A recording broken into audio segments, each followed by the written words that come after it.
All right, welcome folks. This is Thoughtful Movement and Fitness, and you're here probably because you're interested in some fitness stuff. We're going to be talking kind of the basics to begin. As we move along, we'll start talking to guests. I'll have some other experts on. But today we're just going to go ahead and I'll tell you a little bit about myself, and we will start talking about some of the things we're going to talk about. To begin with, I'm Clayton Taylor. I am a NASM certified personal trainer. I'm also a Precision Nutrition 1 certified nutrition coach. But more importantly, I am a health coach here to help people work out the ins and outs of why they haven't found success with fitness previously. Now, there are various reasons for that. It all obviously depends on who you're talking to and each individual setup.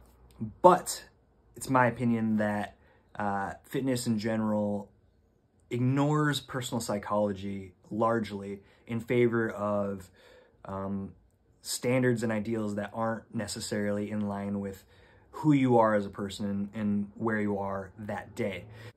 Traditional fitness talks a lot about losing body weight, adding muscle.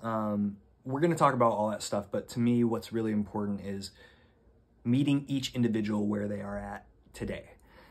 And I do that for my clients, I do that for myself, and I find that as far as long-term sustainability and adherence goes, there's not much more appropriate or advantageous exercise than addressing somebody's personal psychology.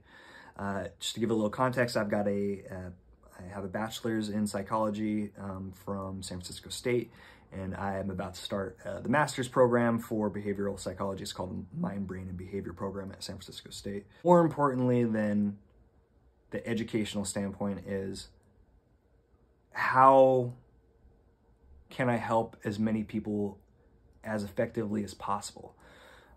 And the answer to that is, in my opinion, based more in personal psychology than it is the ins and outs of physiology.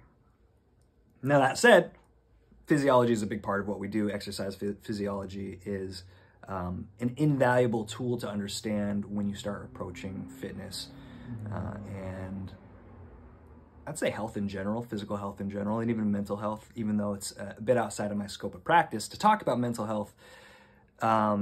It's also kind of not, because exercise is such an important part of helping ourselves to become more effective and more efficient and live happier and healthier.